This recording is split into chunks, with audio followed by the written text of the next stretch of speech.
Good evening, and thank you for attending this Parent University webinar. My name is Ann Risso, and I am part of the Communications Department for the Douglas County School District. And with help from our sponsor and partner, Skyridge Medical Center, we aim to provide relevant and timely content to Douglas County School District parents and community and students on a variety of topics. So this evening's topic is for Parent University is on the importance of literacy and early child development. We have three wonderful panelists tonight from the school district, and they are Meg Dyke. She is the team lead for Student Support Services of Literacy Interventions. We also have Christine Hohola, intervention specialist, and then we also have Renee Van Horn, formative assessment specialist and READ Act coordinator. So as we go through the webinar this evening, we have specific sections that have a question and answer section after it. If you would like to either raise your hand or put a question in the chat or put a question in the question and answer area, and I will keep my eye on those and make sure we can get answers for you. And in the meantime, I would like to pass this off to our wonderful panelists, and thank you so much for being here this evening. So I will switch to the next slide. Okay, so would you like me to read this part or okay, Christine? Okay, wonderful. Go ahead, Christine. Well, welcome everybody. Thanks for joining us tonight. There are a couple takeaways we'd like to have you walk away with this evening. The first one is really understanding the importance of literacy in a child's development, and we're going to be talking about that through three different lenses: oral language development, early reading, and early writing. And along with that, we'll be giving you some strategies for supporting your children at home with literacy. You can change the slide. Okay, hopefully that worked. It did. Okay. We wanted to just make a note as we proceed through the conversation this evening that development of any kind, but particularly child development, is really a progression. It's not linear, so it's not going to be lockstep, but students are going to fall into a range of skills and things that they're able to do, whether it's oral language or reading or writing, that fall into that developmental age range, but it's not going to be the same for every student or every child at every age. And so just keeping that in mind as we proceed this evening. All right, I'm going to start us off talking a little bit about oral language development. Oral language really is often kind of thought of as the bedrock for early literacy. It is one of the, So sorry, we'll go back. Okay. It's okay. It is one of the greatest predictors to school success, as well as a critical piece to a beginning reader and beginning writer.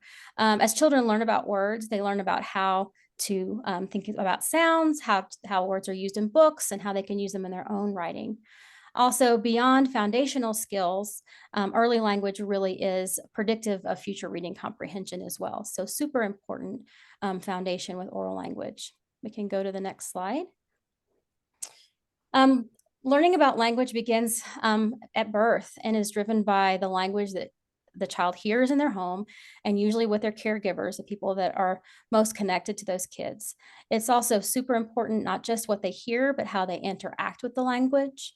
And another statistic is around that the language that the child hears during their interactions in their primary years, the first 3 years, really sets the stage for the foundation of the rest of their life. We also wanted to take the time to talk about if there's another language in your home spoken besides English, it is super important to really embrace that and read and write in the child's native tongue, such an important part as well. I am going to kind of go over some of the milestones that we know about how kids start to make sounds and start their words. As many of you know with your babies that when they start, they make little butterflies or the raspberries and cooing and mama and dada and all that type of thing. 0 to 12 months, they start to do what we call those CV syllables, where they might say baba and papa and dada. Around 12 months, they're going to make some approximations with words. You might hear ma for milk and you'll know what they mean. Around 18 months, they start to hum. They will imitate lots of things. You might not hear some of the final consonants, pretty common, mostly nouns and verbs in their vocabulary. And usually by this time, kids have about 2 to 6 words other than mommy or daddy. So you can go to the next slide. From there, it starts to kind of, go quickly. They start to produce 3-letter words. Around 24 months, they've got usually around 50 words. They can understand many, many more than that. And usually at this point, kids are about 25 to 50% understandable. Of course, people in their home understand them easier sometimes than strangers, but you can understand about 50% of what they say. By 36 months, they're starting to use 2 to 3 word combinations and becoming a little more understandable. And they're gaining words, you can't even keep up with it anymore. They're starting to use pronouns, and they're starting to use some color words and positional words. And again, as to Renee's point, this is kind of a guideline. Some kids will be, gaining words faster. Some kids might not be quite at this point, but it is something for you to be able to talk about at your pediatrician's appointments, or if there's something that you're concerned about, for sure, checking in with somebody at the time to make sure that your child is on the right track there. So with that in mind, what can you do to help support this as your child turns into a preschooler and thinking about going to school? One thing that's really talked about a lot right now in the literature and research are conversational turns. And this is really when you're having a conversation with your child. It's been linked to actually helping brain structures, brain's functions, their reading skills, IQ scores. It really helps their social emotional development as far as their being able to interact with conversations, executive functioning, and of course, vocabulary. I put a link here that you could find out more, but there's really a lot to be said for the conversational turns. I put the ping pong visual so you can think about that, because I think that we've all heard about how important it is to talk to your child and read to your child, but the back and forth interaction is really what they're talking about when it comes to helping your child learn how to have those conversational turns. Some other things, if you don't mind, there we go. Some other supports. If you have an infant in your home, quickly responding to what they're focused on is helpful, what they're looking at, or the type of sound that they're making, matching that. It's a form of communication, and it's something that will really help them. As they start to mature a little bit, for toddlers, it's important to give them some wait time and see how much they can say. I think oftentimes you ask a lot of questions and you might say, how was your day? And what did you eat? And sometimes, trying to get them to make more statements without it being a response to a question is important too. Another thing that you can think about when you're having conversations with your child is, what is the longest utterance you've heard them speak that day? Like, how many words did they say? Can you think about, is it growing in length and complexity? Thinking about their vocabulary. It's another thing that you could do is, if your child was talking about something they were playing with and they said, dirt with my red truck, you can repeat what they said, kind of, and make it a little cleaned up a little bit, give them more vocabulary. Oh, you were playing with your red truck in the dirt. I saw you out the window. And then maybe they could respond with a little more vocabulary and a little more complexity. So kind of playing off what they've said, growing it and helping it to become a little more complex. You can also go back to previous conversations, weaving in new vocabulary, because as you reintroduce things that you've been talking about and you give them more vocabulary to build with that, they will start to take that on as they talk about topics that they're super interested in and are important in your lives. Next slide.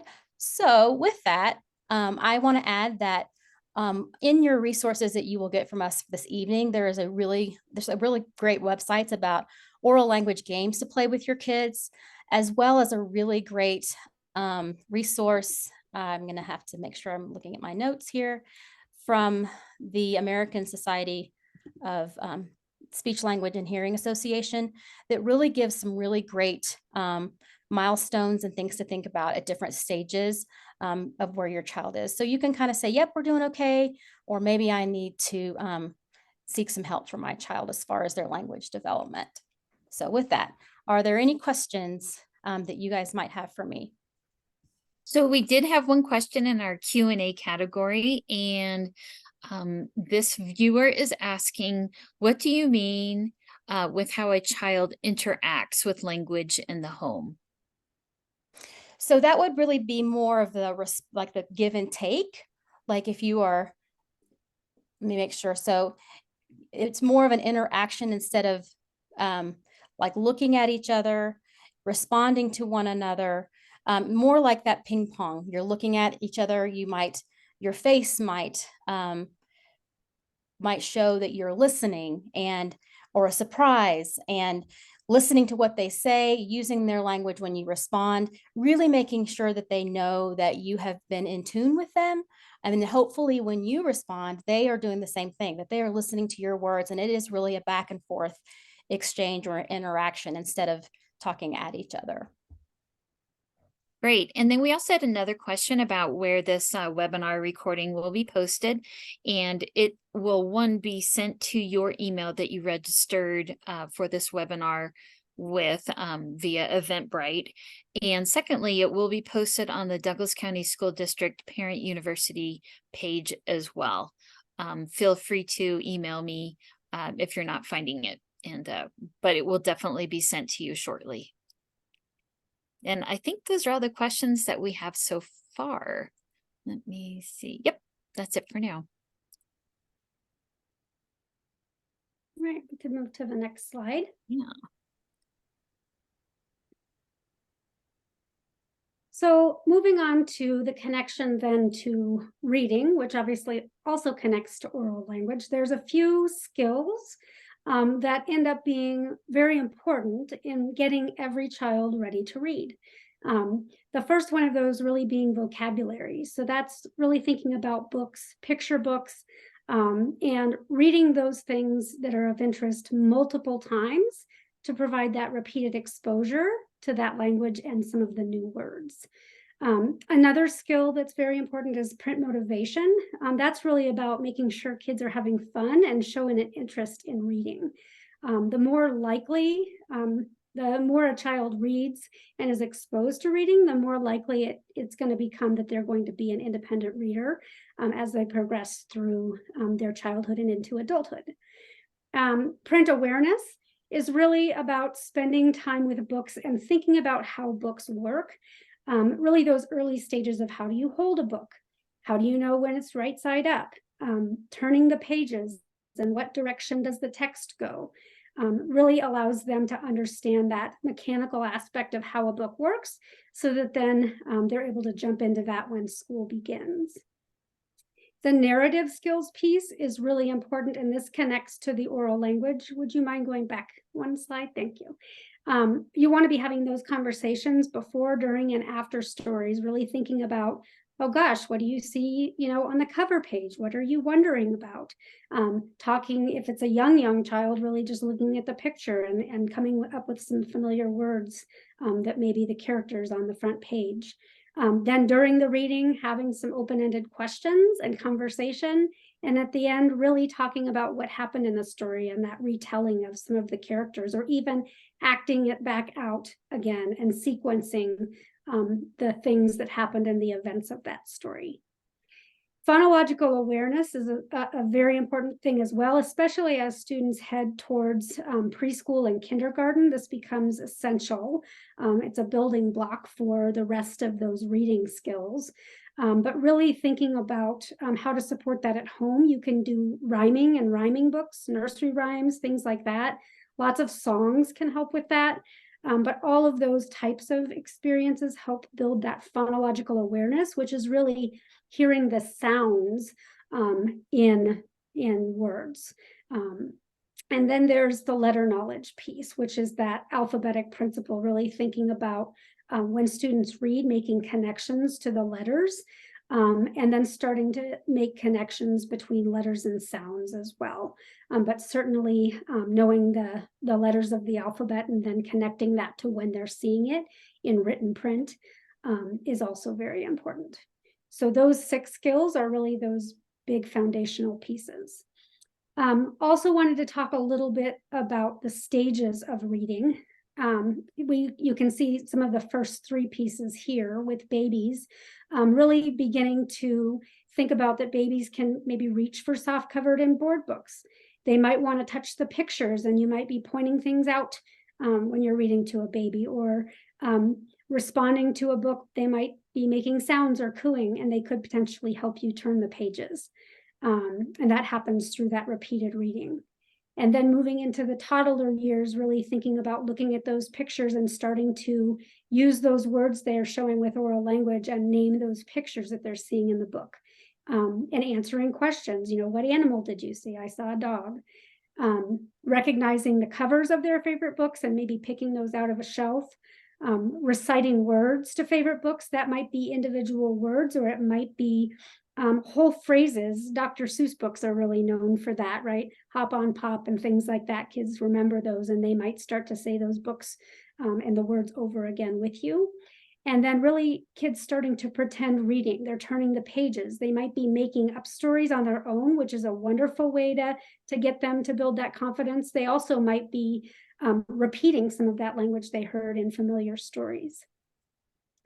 As students get to be in preschool, they'll really more understand those concepts about print, and they'll be thinking about the correct way to hold the book. They'll understand that the text is moving from left to right and top to bottom. They may notice rhyming words, and they may be able to retell a story in greater detail. They'll recognize about half the letters of the alphabet in preschool, and some may know more, some may know a little fewer. They will start matching letter sounds to the letters themselves, tied to phonics. So not only individual letters, but potentially groups of letters. And they may also start to recognize their name in print, first name, and sometimes even last names. They also might understand environmental print. So if you drive by a McDonald's or see a stop sign, they may be calling out those words, and those are great things to encourage children to do. We can move to the next slide. Then when we get to kindergarten, they start to really develop more complex reading skills. So they're matching letters to sounds individually. They might be identifying the beginning and middle and ending sounds in spoken words.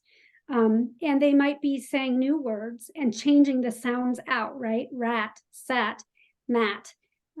They might start matching words they hear to the words they see on the page and recognizing that that print is matching what they're hearing.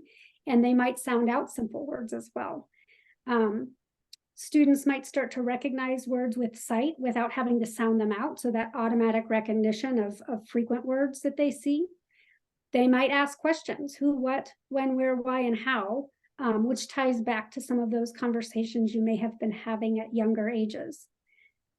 Retelling stories in sequence is a common thing that we would see for students in a kindergarten age range, using either words or pictures, and even making predictions about what may happen next in a story. Students may start reading or asking to be read to books about information and even for fun. And then students in the kindergarten age range would use story language during playtime or conversation. And we'll a lot of times see that in a dramatic play in a kindergarten. They may reenact a story or be creating things from a story, puppets, things like that. So those are all the pieces of sort of the kindergarten age range, some of those main skills those students would develop. And then there really are, some main ways you can support that oral language and literacy at home. These strategies come from the Colorado Libraries for Early Literacy, and we've linked that resource in your resources that you'll receive as well. But these are really great things. Reading with your kids every day, having those back and forth interactions and talking. Play is huge with that. Just experimenting with play really also encourages that conversation and love for learning. Writing, and really just letting kids do the writing at their own pace, sounding things out if they're ready to do that, drawing pictures and talking about what they've drawn. And that those skills will gradually progress as they do that more and more. And then singing those rhyming songs and just really thinking about how you can incorporate that song into the learning and the interactions in your home. What questions do you all have about the reading aspect? So we do have a question in this section, and the viewer is asking, how can they be assured that the science of reading, which is mandated by the state, is being implemented and exposed to children by parents and preschools? So that's a great question. The science of reading really is based upon a body of research across a variety of different areas: speech language pathologists, doctors, psychologists, educators, right? Really taking all of that into consideration, thinking about the research of how the brain and how kids learn to read, how we learn to read. And so that's certainly something that educators are learning about now. There are requirements for schools, and particularly in Colorado. You may have heard in the introduction that I oversee the READ Act for the district, and a piece of that, there is teacher training required for teachers to understand the science of reading, and administrators as well, actually. So we do incorporate that into our practices once students get into that K-12 model. Preschool teachers also receive literacy training and pre-literacy training as well. And then obviously a lot of the resources that we're tagging in some of our resource page will connect to some of that research as well. These components we're including now, that oral language piece and the literacy piece, those are grounded in science of reading as well. And then obviously once kids get into the more formalized schooling piece, they're going to get even more exposure with very explicit instruction in phonological awareness and phonics, fluency, vocabulary, and comprehension. And so all of these things we've talked about today really kind of lead into all of that. There are definitely additional science of reading resources out there. And so if that's something you're interested in learning more about, please reach out and be happy to share some additional pieces on that. If you're wondering how you might incorporate even more of that in your home. Did that answer the question? Any other questions? We did have one more question come up, and Boomy is asking how she can teach her toddler, who is 2.5 years old, her native language. Her child goes to daycare most of the time during the day. He started daycare when he was about 9 months old, and he speaks English well. And so you're wondering, how do you then just enhance that native language? And I think you can just start by speaking it in your home. If you're speaking that language in your home, they're getting that exposure, and having some of the things we talked about and just those interactions in the home in the native language would be very important. And I'm going to let Meg and Christine chime in if you would have anything to add to that. But that initial exposure, I think, is probably the most important thing, the authentic interactions. I agree, because at that age, they need to hear that language so that they can develop the tongue as well to say some of those sounds. Great. Okay, I think those are all the questions we have right now. I can move on to the next slide if you're ready for that. All right. I'm going to be talking about early writing development, and I just want everybody to keep in mind that every interaction in a child's world is preparing them to become a reader and a writer. And I'm going to be talking about the stages of writing, and those stages can be blurry. You might find that your child is doing a little bit in one area and a little bit in another area, but that's just showing that they're growing in knowledge of literacy. So some of the ways that children grow in literacy, and that this goes hand in hand with the oral language along with reading is they're going to create a stronger knowledge of letters. So what letters look like, how to form the letters, how to distinguish letters from each other, the connection that letters and sounds have to one another. Also, they'll start realizing that letters strung together make words, and there's spaces between words as they write. They'll also start to realize that writing carries a message and that they can also compose their own message and send that message as they're writing to someone else. Along with that, we also want to develop their fine motor skills and that comes with holding a crayon or using scissors. And so as I go through those stages, I'll give you some tips for some fine motor and some ideas that you can use for developing those writing skills. So the first stage of writing we call scribbling and drawing, and that's a time when your child is really exploring space and form on a piece of paper, and they're just beginning to develop their fine motor skills. You might notice that they're grasping their pen or marker or crayon with their whole fist, and that it looks like scribbling. They're making just marks on a paper. And I think the most important thing about this stage is that they're starting to discover that they can record something permanent on paper. So they know that they're doing something and it's important. And the more that you ooh and ah over that writing, the more they're going to want to do that. Some just basic tools for writing at this age are having those thick markers or those thick crayons. And some blank paper, maybe in different sizes, especially bigger sheets of paper at this stage. The next stage is letter-like forms and shapes. So here their writing includes, instead of just scribbling, you might notice that there's circles or squares or attempts at triangles or pictures. That your child is showing you that they understand that writing uses symbols and it conveys a message. They might ask you after they draw, they might say, "Hey, what does this say?" And that really tells you that they're understanding writing and that it's carried some kind of message. It will be randomly placed on the paper. There won't be any order to it, but you can see their growing knowledge of writing. Some fine motor activities here, because they're really going to start using their hands a lot more, is maybe having them use some Play-Doh, rolling balls, rolling snakes, making shapes with that Play-Doh, turning pages in a book. And we talked about that earlier for reading. Maybe pinching little small items like Cheerios and putting them in a bowl. How many can you put in a bowl? Maybe some hand over hand writing or cutting to help them. And having basic tools on hand, markers, crayons, and paper again, and let them explore the paper, explore and write. And again, just praise all of their attempts. The next stage you'll notice are letters. No, go back. Sorry. Back one slide. Thanks.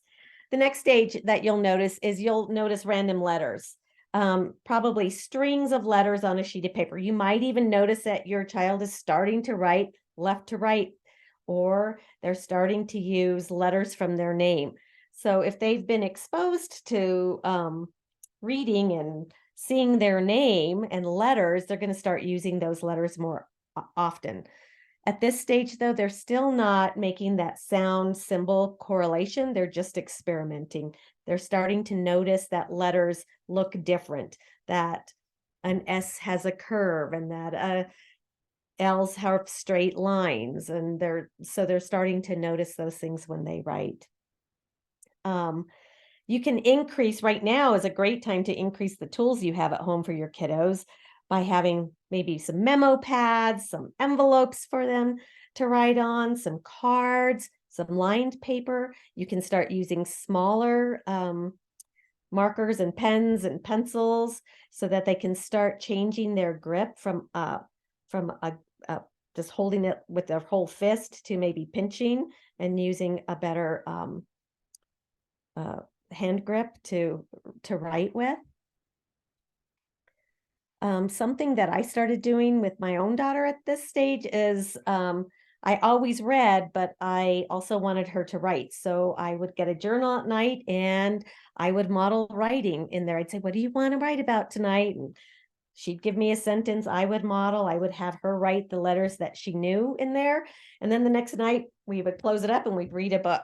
But we did that for years. And so then when we got to the next stage, which is letters and spaces, where children are finally understanding the concept of a word and they know their letters, they are able to compose more ideas and thoughts on paper. They're using spaces between their words.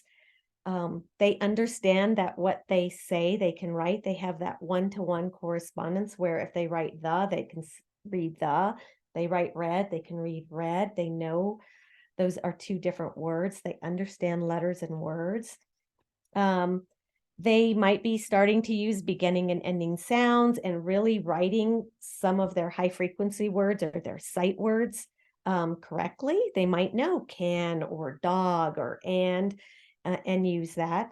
They're also going to start taking risks in their writing, and they're going to experiment with words like elephant and listen to the sounds and write the salient sounds that they hear. And that's important for them to try those words so that they know that they can use them in their writing. So if you are using a journal or at night when you're reading, this is a great time to do an I write, you write story. Sometimes I would start and I would say, once upon a time, there was a little girl. And then your child can write the next sentence. And you can keep that story going. You can write a couple of sentences that night, reread it. Then the next night, add to it, or 2 nights later, and continue that. Sometimes I would just write in my own journal and she would write in her journal. And sometimes we would share and sometimes we wouldn't. But it was a great way to get conversation going and develop that oral language and help her compose her ideas and get them in an order that made sense, that used some great words. So that's something that I would do at this stage. Also have your kiddos help you write grocery lists or send cards. Everyone loves snail mail if it's from somebody special. Send cards or letters. So those are just some ideas that you could start doing with your kiddos. And that's probably about age, you can write cards at the age of 4 and they can do their little scribbles on there and send it off. But they can become more sophisticated as they get older. And then the last stage is conventional writing and spelling, where most of the words are spelled correctly. They're starting to use what they know about phonics, skills to write longer words. There's punctuation present. This is where they start to understand that there's different purposes for writing. And they use some creative writing. This is where language really starts to come in, and they're using vocabulary that they've heard or read. They're using book language like once upon a time or happily ever after. They're going to really start experimenting with that composing piece and changing their writing up. All right, next slide, please. I think the most important thing is that you honor any efforts that your child make in writing, whether it's the drawing, the scribbling, a few letters, one letter that they've written in their name, and find opportunities to have your child share his work with others. Display it on your refrigerator, on their wall, on your doors. Go by and read it with them. Ask your child to read his writing to someone, whether it's at the dinner table, on a phone call to grandma and grandpa, to cousins, friends, neighbors. Create a special author's chair for them so they can share. And then always model some writing with them. Share that pen with them, because if they see you write, then they're going to find the value in writing as well. So, questions?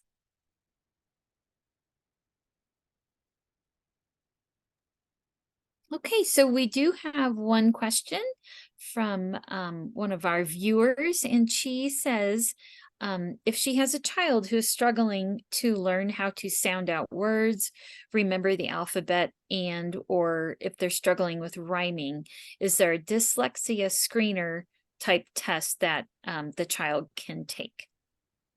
I'm sure there are dyslexia screeners that they could use. I don't know of any online. Renee, do you know any that they could use? I would At recommend, what age would the child be? yeah.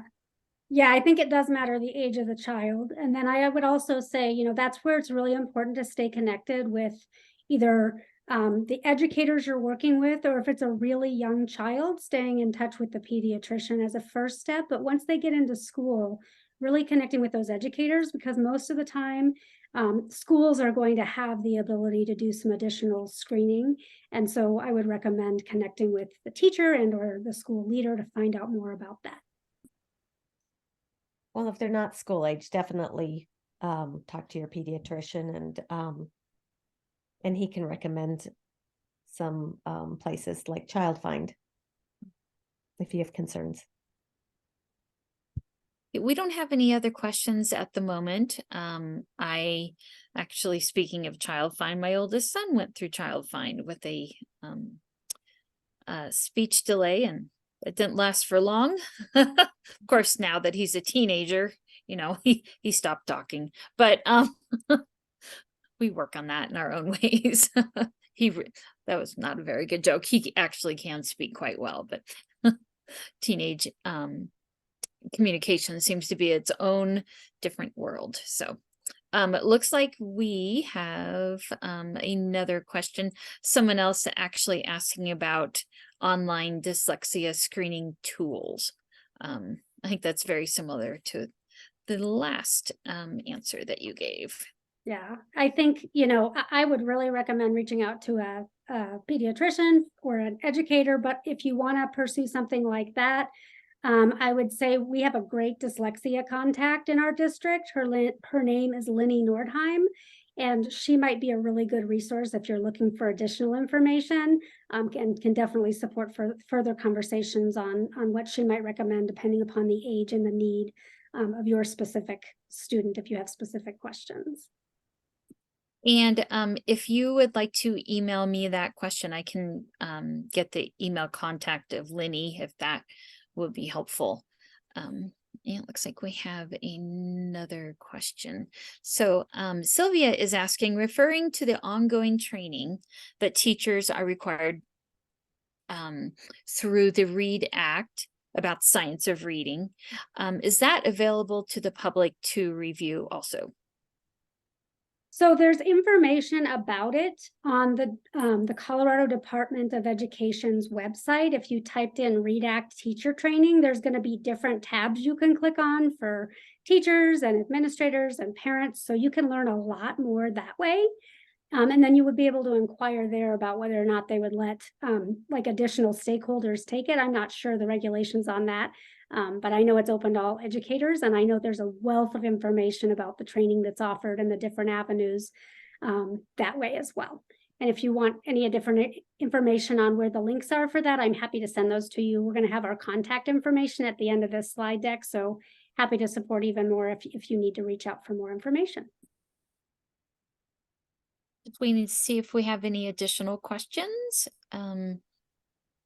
Not seeing any right now. I can move to our next slide. And oh, this is great. My kids are much older. They have been reading for some time now, but my oldest son learned to read very quickly, and my youngest son was just very envious. He really wanted to read, and he would carry around his books and he would open them and say, words.